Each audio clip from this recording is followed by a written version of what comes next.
All right. Have I had a sandwich? Is my blood sugar back under control? Have I calmed down from the most left turn day ever at the Something About Her grand opening? I have. I'm much calmer.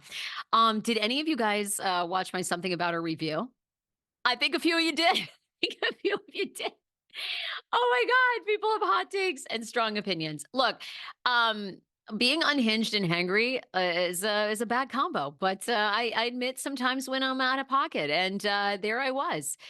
Now, look, I was out of pocket in my extreme rant because I hate getting that worked up. You miss communicating your points, but I stand by everything that I said on yesterday's podcast, emergency podcast about Something About Her, which had its grand opening this week in WeHo.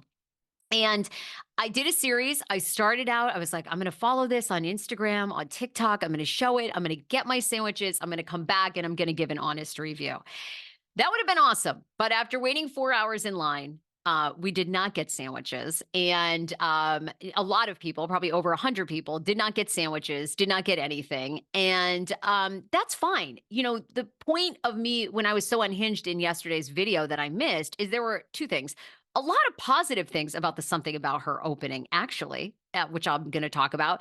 But the other message that was missed is I didn't care that they didn't give us anything, but it was the lack of communication. That was the problem, to the point of, yeah, I wouldn't have treated my fans like that. And for those of you who have followed my podcast for a long time, I know all of you don't always agree with me, but I think over the years, probably people know me as I'm going to give my honest opinion about what happened. I think people say a lot about me. I don't think that they say that I'm dishonest. And I could not come back from Something About Her and give a glowing review. That would be lying to you guys. And I wouldn't do that. But I did want to come back on after taking a breath and saying, this is what I liked. This is what I disliked. And I did find the experience to be disrespectful to some of us fans. And I just wouldn't treat people like that. So Something About Her, obviously, you guys all know, is Ariana Madix and Katie Maloney from Vanderpump Rules' new sandwich shop that's had a ton of buzz anyway because it was delayed in opening over a year, right? Yesterday, May 22nd, here in West Hollywood, was their grand opening. So, first of all, what I loved going down there, I got there at 11:20. Now, there was already a long line. I cannot confirm this because I didn't see this, but other people in line told me, and this was online, that their sandwich shop was supposed to open at 10 a.m. Fans ahead of us said the shop did not open until 10:20, that the ladies took pictures until about 11 and then started taking orders. I don't know if that's true because I did not witness it, but I heard it from two people that were waiting in line. So we're already really delayed, okay? 11:20, we're in line. It does start to move a bit, and we had a ball. I had a blast. One of the positives were the incredible people in line. Amazing. Oh my God. We had such a great time after 4 hours. All of us hugged and left, and we were like, it's like we went to college together. It was so, we talked about things and people and TikToks and speculation about Ariana and Katie. It was super fun. That was such a positive. Another positive was Ariana came out. She was like bringing out the trash, I guess, out back to one of their storage units. And she thanked everybody. Everybody was very respectful to her. It was nice. They brought out water at one point at 11:20. That was the last time I ever saw the water. So once the sunshine came up, they never brought out water again that I saw. Maybe they did to other people. Okay. But so that was all amazing. People love them. Okay. Huge fans had come from other states, other countries. I was with a girl from Australia. Amazing. There were mothers there. They brought their babies. That's how much Ariana and Katie meant to these fans. And I can see this mom so clearly. There was a mother, she was holding her son who looked maybe like a year old, and he was he'd fallen asleep on her shoulder. And you could tell it meant so much to her to be in that line. She was like far behind us. So I'm sure she never got a sandwich. And I don't know, maybe she got a cookie. Maybe she got a picture. Maybe she was thrilled with the experience. But to me, if I were running that, I'm sorry, I have a major problem with that. I just find that so disrespectful to people who are your loyalists to actually physically come to your business. So whether, people online said, you sound entitled, Karen, you want a coupon. Karen is like an improvement because a couple years ago, I'm trying to think of what it was. Anyway, some rant I did. Some people were like, "You're a breadstick Betty." So now we've been promoted to a Karen. How exciting!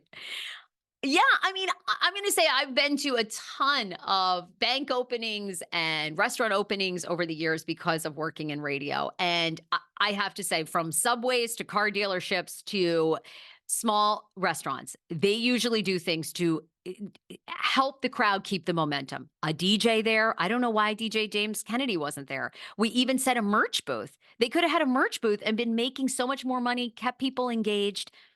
No.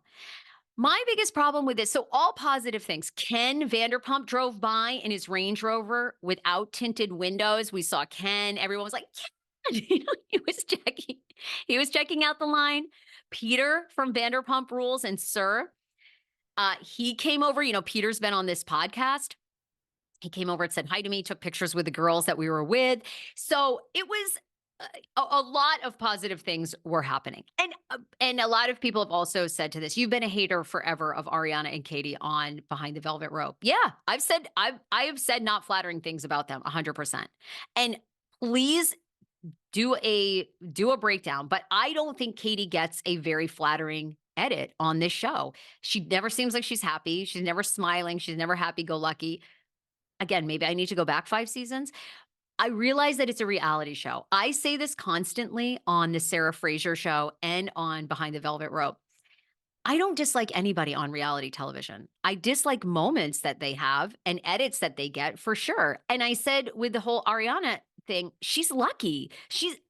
Most people that get cheated on are women living in a small town who are raising 3 children, a stay-at-home mom, have given up their careers, and they find a Facebook message that their husband has been fucking a 22-year-old for, the past 2 years. That is like, you have a lot to think about. What happened to her? I ended up having more empathy for her watching her storyline play out this season and seeing it. And I said that on the show.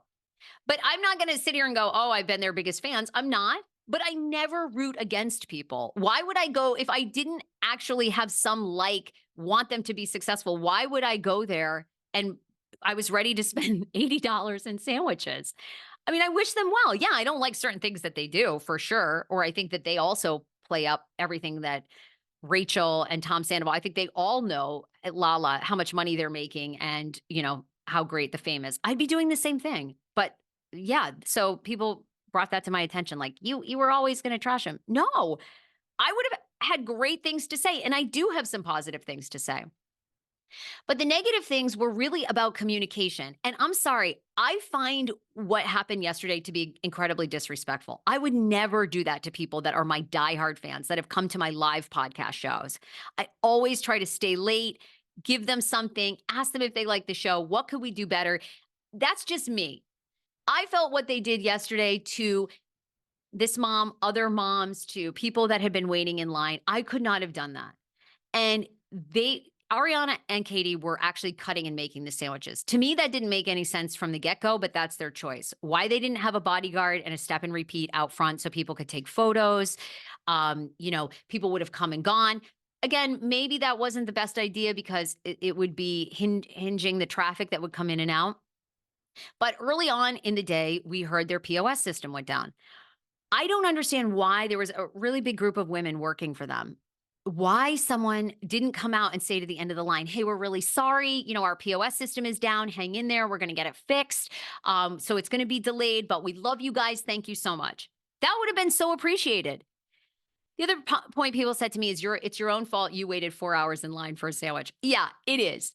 But I would not have waited 4 hours if at some point someone had come out and just said, look, it's 2:00. We've moved to dine-in only. We're not going to do takeout anymore, which is exactly what happened. And they only have about 5 tables in there.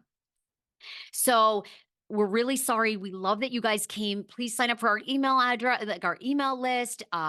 We'll let you know about other events coming up. If you want to hang out for a picture, great. Then none of us would have stayed. But we were led to believe we were still going to get a sandwich, even though they closed the door in people's faces at 4:00.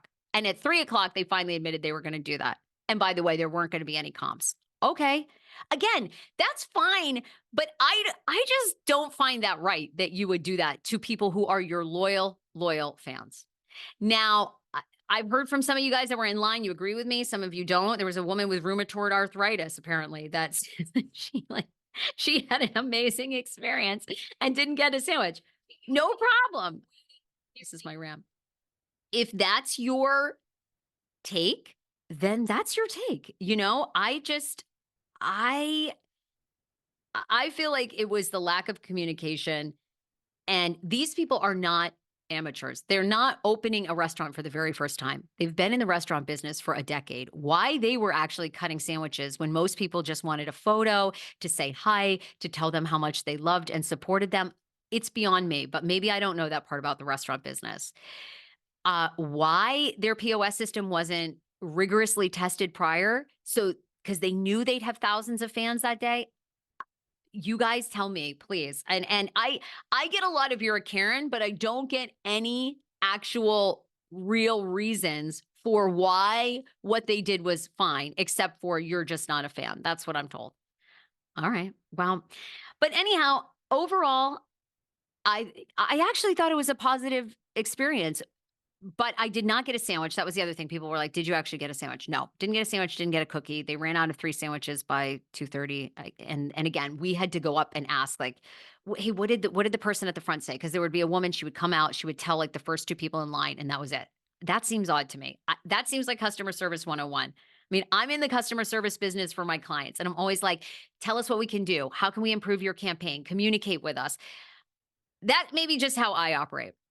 But anyway, I wish them well. I know whether you believe it or not, I don't care, because they're going to go on and have incredible success. They're already far more successful than I am. So they don't care about my review, and their business is not going to be hinged on whether I give a good review or not. I believe I've already been blocked by Ariana. That's fine. For those of you who know me, I could not come on this show and lie to you and say, what an awesome day. I waited for 4 hours. Oh, they didn't communicate, but no problem. I'll go back. I didn't get a sandwich. And by the way, they never did anything to at least explain the situation. Like, I'm not going to come and lie about that. I'm not going to not tell you that information, whether you like it or not. So there's a little bit more of the full story that happened for people that went and loved it. Great. And Kimberly, who I interviewed on my social media, who got sandwiches, loved it. She was like, they're delicious. They're amazing. So she had a terrific experience. It looks like hundreds of people did. But for some of us in the back, we did not. And I'm getting messages from you guys. And for those of you that get it, I get it. For those of you who don't, I get it as well. You're entitled to it. So anyhow, something about her. Like I said, I probably won't be visiting. And I'm sure if I went, they'd spit in my food. So there's my first and only something about her review. All right, bye guys.